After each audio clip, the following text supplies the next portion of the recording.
Off in the deep end like usual. Niggas swear they passed us, they doing too much. Haven't done my taxes, I'm too turned up. Virgil got a paddock on my wrist going nuts. Niggas caught me slipping once, okay, so what? What it do, Southside Gang? It's your boy LT back with a whole nother vibe. And today, man, we got Larry Bird back on the screen, the greatest all-around player to ever do it. And I say that with spark because, I mean, he's 6'9", he can score at the basket, he can score from the three-point line, he can pass the rock, he can dribble the rock, he can shoot the rock. What can't this man do at this point? His game is very unique because in his time period, it was as the three-point line was being added. I think in high school, he didn't even have a three-point line. I might be wrong. Don't quote me on that. But you see what I'm saying? So he had to innovate his game to play at a higher level. And so, right, he did that. Larry Bird is one of the most dominant players in the league. I mean, not in the league, in history. I honestly feel like this is an argument where Michael Jordan can lose because Michael Jordan was very gifted when it came to doing certain things, but not everything. Larry Bird was very gifted at doing everything. The little bitty things is what mattered to Larry Bird. Michael Jordan saw the rings and the scoring titles and all of that. That's not how Larry Bird played. He wanted to make you regret every moment you stepped on the court. So that's why we love Larry Bird. But, man, look, I did go ahead and make a Patreon. So if you guys do want to go over there and click that link and check that out, man, it's just so you guys can support me if you guys feel like it. I'm not asking you to, but if you guys feel like out of the kindness of your heart, you guys want to go over there and support me. It only costs about $2, man. You guys can check out. We will be doing polls over there, so that's where I'll be deciding videos. I will also be dropping exclusive videos over there that really get more in depth with all of the stuff that's going on with Larry Bird and other stuff. It really gives me more of a talking point, and I don't have all these boundaries to connect myself to. But, man, if you guys do not mind liking this video, subscribing, turn your notifications on. But remember, a like goes a long way because YouTube sees that and it gets the video out to more people. So it really helps me. But let's go ahead and get into this video. 7 minutes left. Larry Bird follows his own shot. Oh, what a play! Bird burst onto the scene in the 80s with his own brand of basketball alchemy. At 6'9", he could play in the post, but was also a world-class outside shooter who could pass. Let's start with the most basic part of this equation, his post game. Bird's most traditional back-to-the-basket move was a lefty hook. He loved physicality, note the little hip check to claim space, and he could roll this over most defenders. Ooh. If it wasn't available, he'd start head-faking opponents into some wild finishes, and Larry would throw combinations, feigning right, then to the middle, only to step through, and then what is that reverse off the window? This fakes like a jab that softens his man, and then this crazy rainbow from 2 feet. And he was constantly manipulating defenders with the ball like this to open up tiny nooks he could work with. I thought At times it felt hypnotic, like Charles Xavier whispering in defenders' heads. Where are you going? This is choreographed embarrassment. Why he do that man like that? Why he do that? Where you going? Why he do that man like that? At times it felt hypnotic, like Charles Xavier whispering in defenders' heads. Where are you going? This is choreographed embarrassment because Bird had the league shook with his shooting, and they were on high alert because he could rock you in your face with this quick fadeaway. This was Larry's moneymaker in these spots, and like most of his game, it was quick hitting, catching defenders off guard by flowing right into the release. He's already started the move here before catching it, and Bird even turned that fadeaway into the OG step back at times. Ooh. Kiki Vandeweghe is often credited with popularizing the move with this little two-step, but Bird was the first star to unleash it regularly, and certainly with sharper footwork than Kiki. It served Larry well because defenders respected his fakes, and he was comfortable falling away. You'll notice that a bunch of these are long twos. Bird's first coach, Bill Fitch, discouraged three-pointers, and it wasn't until about 1985 that Larry started launching more than one per game. Wow. Bird was pretty much the best all-around shooter of that era, sprinkling in a variety of outside jumpers, and no one could match his 90% free throw shooting and 40% three-point shooting. Although his volume from deep was low, Steph Curry takes more threes in a typical season than Bird did from 1984 to 1987 combined, and so it's not totally clear how much long ball Larry left on the scoreboard. Look at that. Deep, boy. From 85 Come on, to man. 87, Larry was far more effective from downtown versus weaker defenses, probably because they left him open in these spots, more like he was just a normal player. Against defenses at least 2 points worse than league average, Bird shot 47% on 3 attempts every 36 minutes. But against defenses 2 points ahead of league average, he shot only 34% with a hefty dip in volume. Some of this is likely noise, but his attempts also dropped in the playoffs during his peak years, so I'm not sure how comfortable he was just manufacturing threes. It's not that he wasn't comfortable. It's a simple fact he knew the game is on the line. A 3-ball means I'm not in there to rebound. You see what I'm saying? And this is what I think. This is how I think. And maybe Larry Bird don't think like this. But in my mind, being a basketball player, especially against great defensive teams, I'm not going to shoot a lot of threes because that means they're going to get every rebound. And we know a rebound can change the whole game. And during the playoffs, every game is on the line. There is no, I could be put out at any moment. You get what I'm saying? So therefore, I look at it and say, I can't shoot that many threes. The best thing for me to do is stay in here. And if I miss, 5 of us are here instead of 4 of us being here. If all 5 are here, we got a better chance of getting a rebound than 4 people. And that's just how I would visualize it. Maybe I'm wrong. Maybe it's something different. But that's how I think about it. If it's a weaker team and I know my team is going, like, I can put up 15, my man can put up 15. We all averaging about 15 against your team. I really don't care about shooting threes as much just because the simple fact of the matter is if I miss a 3, I know my boy back there, we're going to get a steal, a block or something. We're going to get you get what I'm saying? We're going to get an offensive play, get us another bucket. But on good defensive teams that actually know how to play, you don't want to shoot too much. Shooting means you're giving them the game.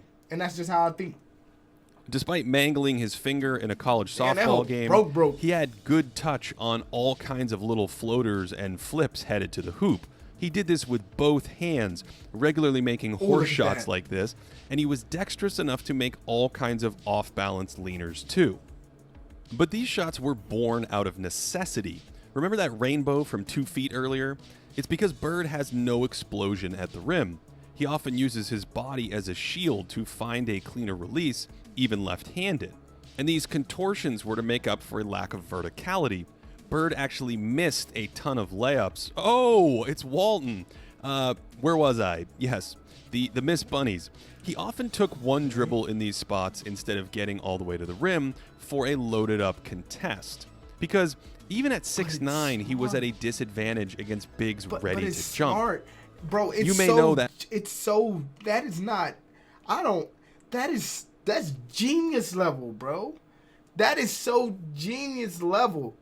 I can't jump. So what's the best thing to do? Keep the ball away from my defender, put me as a wall to block, and give a nice little floater. I can't jump as high as everybody. This is what I got to do. I'm not really vertical when it comes to it. So why get close to the basket where I gotta, everybody can jump higher than me, when I can float out and kind of fall back, and I get more space between me and you, which gives me an easier shot. Is it really? That's just smart. That's gifted. That's thinking, like, using your abilities to your advantage to make you better, bro. That's what it is. Because a lot of kids, you think, oh man, I gotta go at the basket, I gotta dunk, I gotta do it. No, you don't. No, you don't. If you can't jump, you only can get 2 feet off the ground. There's no reason for you going off in there fucking with them big men.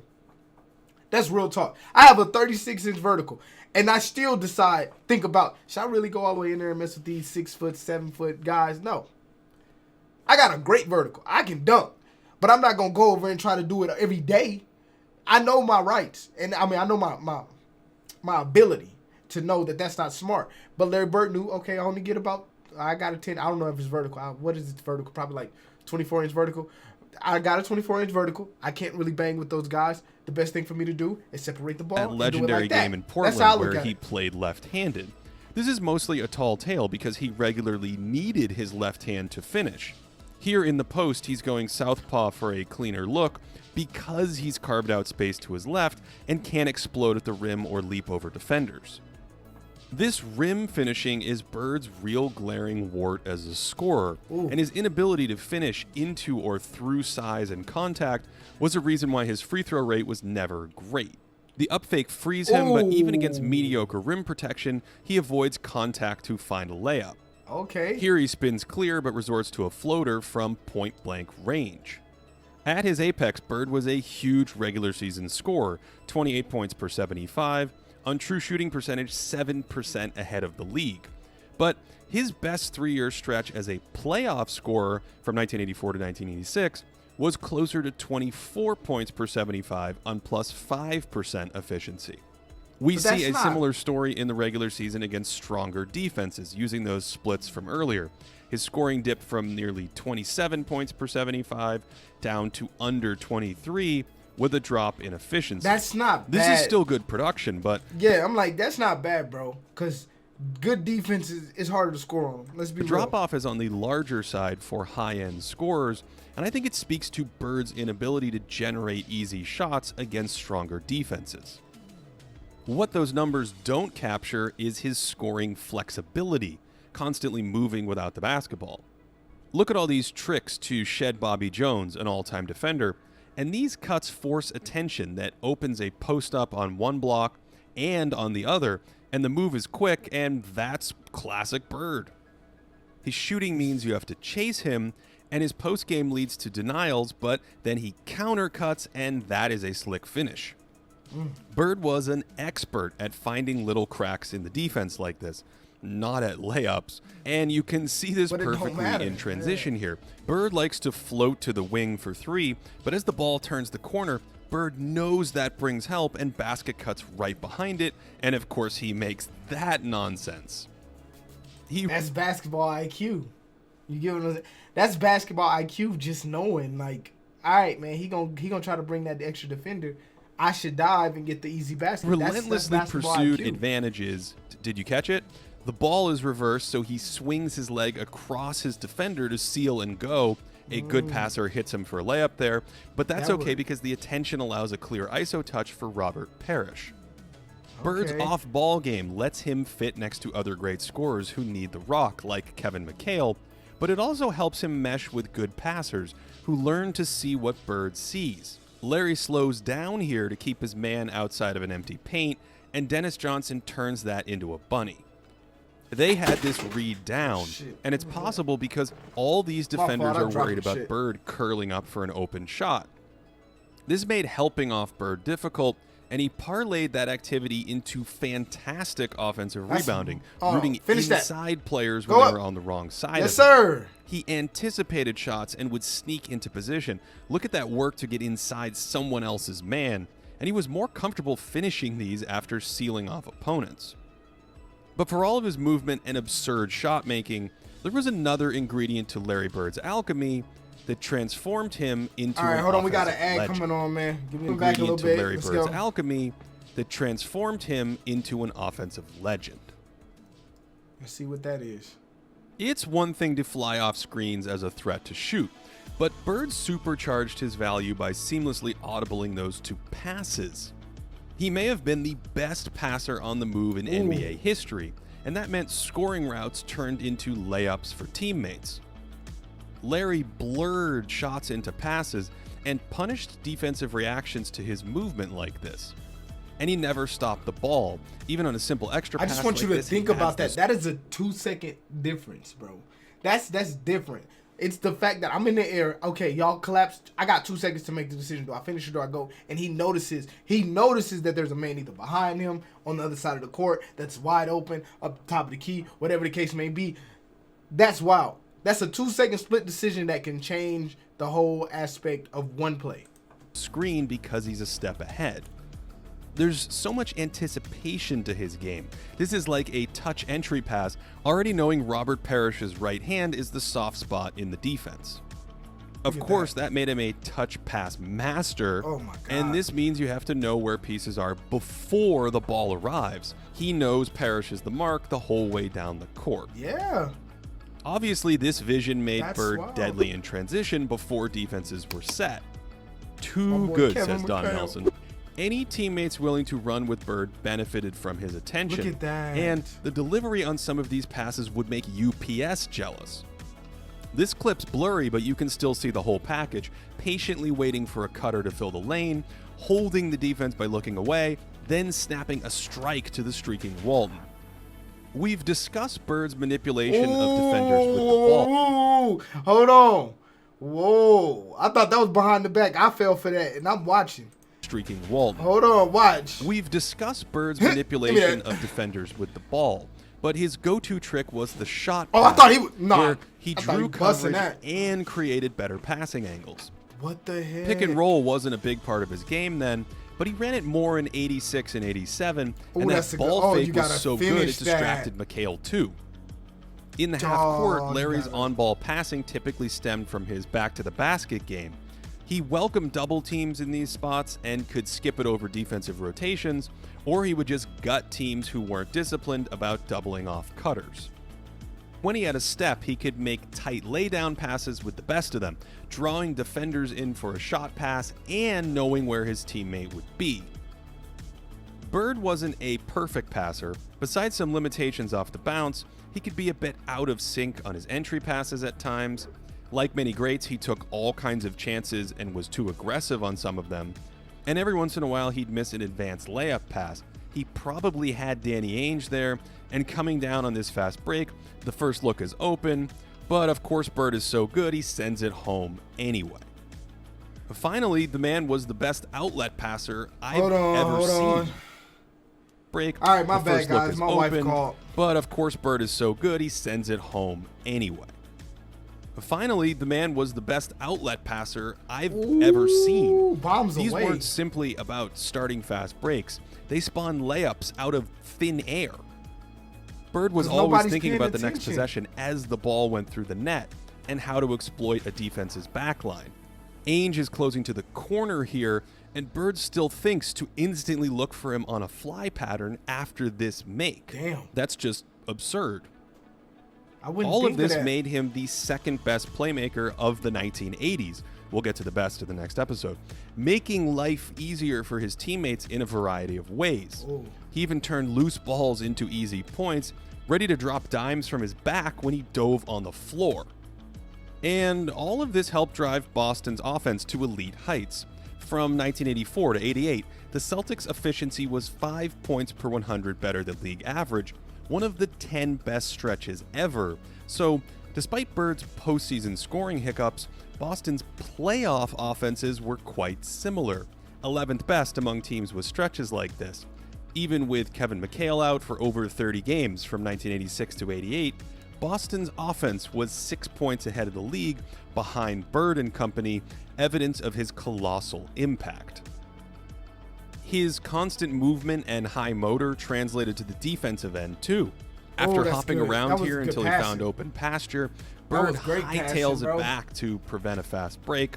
And Larry's defensive preference during the peak of his Look at that. career Watch that. was Give me helping this. off his man in the paint to plug gaps or double team when needed. That court vision served him well in this role. He's rotating the second his guard See gets it. a step, and Bird's wild jab alters it just enough. His lack of lift made these help attempts only marginally effective. He often rotated in time, but he wasn't springy enough to really swallow up shots.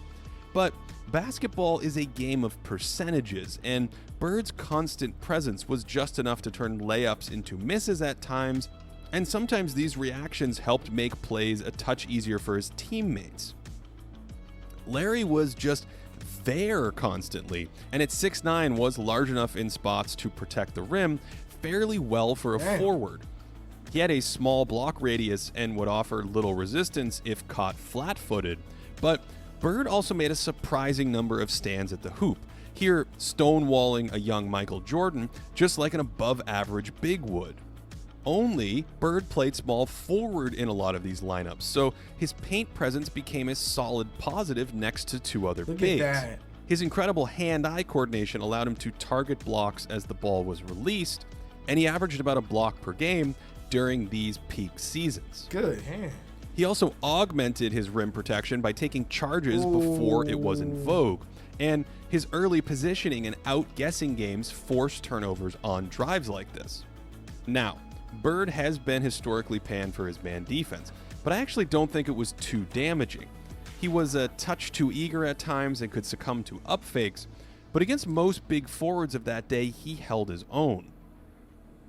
Good On the hands. outside, Bird's slow foot speed was a bit of an issue against slashers, but basketball was played inside 18 feet back then, so even with those clunky steps, teams couldn't really punish him. This was a fairly typical man possession for him, overplaying the drive and throwing up a decent contest. Although, just like in the post, he could get into hot water biting on up fakes in these spots. Hey, Here's that's Larry fine. using mind games against a dangerous guard, jabbing toward the ball and then playing the drive left, and his reflexes were insane. His hands are down when this pass is thrown, and those reflexes made Bird a playmaker around the ball, making little kick-out passes difficult like a hockey goalie deflecting pucks out of the air. He also turned basic entry passes into an adventure at times with what looked like a sort of basketball spidey sense. Those hands were strong and quick with NASA-like precision, and if you blinked, you'd miss their magic at times. And this phenomenal coordination made that low block tactic possible, and it also made his post doubles really effective, ambushing unsuspecting big men. Here's a possession roaming off his mark on the perimeter, trying to disrupt action, and then bouncing around the edge of the paint, plugging gaps. Here it's this cutter because the spot up three wasn't a threat then, and of course those hands made the double team effective. How There's big a is Larry Bird's mouse quality to wingspan? some of his possessions, where he's hoping to induce a mistake instead of just playing it straight up. So Bird's tailor-made for zoning up two players like this, where he can read a passer's eyes. And it all makes sense that the most memorable play of his career is a steal. Bird's eyeing this pass before Isaiah Thomas had the ball. Isaiah has said he never even saw Larry here. And then, of course, a layup pass with 3 seconds left, and Big Red cannot believe what he just saw. Most of Bird's defensive tricks weren't big gambles, but sometimes he did whiff, so there was a minor tax to pay for his level of aggression. But Larry rarely made errors or missed key rotations. He'd usually pounce in help situations like this. And overall, I think it's easy to see why he made consecutive all-defensive teams from 1982 to 1984. This value bubbles up when we look at Bird's handful of missed games in 1987 and 1988. The Celtics were only a point per game better than their opponents without Bird, or roughly a 45-win pace. But with him, they were +7, or a 61-win pace. The changes in 1989 when Larry missed the entire season were nearly identical. Perhaps more notable is what happened when McHale missed large chunks of time. The Celtics were a 64-win team with Kevin, and without him they played at a 57-win pace in 31 games. That means that Boston was still a borderline championship team without McHale, yet maxed out as an all-time team at 67 wins, because Bird could fit next to a star who ostensibly played his own position. That's incredibly impressive to me, and evidence that he's one of the most scalable players ever, able to fit next to a variety of high-end talent. Oh, got it. Our historical all-in-one metrics are quite high on his peak, especially this version of box plus minus that's more sensitive to his playmaking impact. We should also note that some of his value comes from strong defensive rebounding, and he was always looking to throw a body on someone or fight for the ball in tough spots. Although this style did take a toll, and playing too many minutes meant he always risked wearing down during deep playoff runs. Larry's body did ultimately break down at 31, but before that... Who cut my nigga like that? I mean, my boy, my fault. I ain't mean to use that word. I'm trying to stop it. I'm trying to stop, bro. And playing too many minutes meant he always risked wearing down during Look at my deep man playoff runs. Larry's body did... Who did my man's like that? That's a whole scratch and a half. What was you thinking? Ultimately break down at 31. His wife gonna be but before then, suspicious he reimagined now. what basketball could be. Look at that between the legs. There still hasn't been Behind anyone the back. like him since. Come on, and while y'all his better knock it defense off. wasn't always pretty, activity and anticipation made it fairly effective for his time. Sure, slightly better scoring would have put him in his own class on offense, but even without that, Larry Bird is one of the 5 greatest offensive players of all time. For more historical content and to support this channel, head over to Okay, man. I see it, bro. This was a great video, man. I like how he went in depth about like the little bitty things that we don't notice, bro, because I noticed Larry Bird was a great passer, but I didn't notice he was that, off the ball type read. I didn't notice he was Hail Mary and throwing like that. He already was thinking plays ahead. I didn't think he was making those little moves like that for that. I thought he was just gifted with that. But now that I notice, like, okay, he can't get off the ground like that. Okay, he's using that body as leverage to get around. He's using that, the read to get where he needs to be. It really makes Larry Bird just that much more special, man. But, man, thank you guys for checking out this video. Make sure y'all leave a like, subscribe. I'm going to go ahead and get up out of here. And please do check out that Patreon if that is something you feel like you're interested in. I'm going to go ahead and get up out of here. Peace.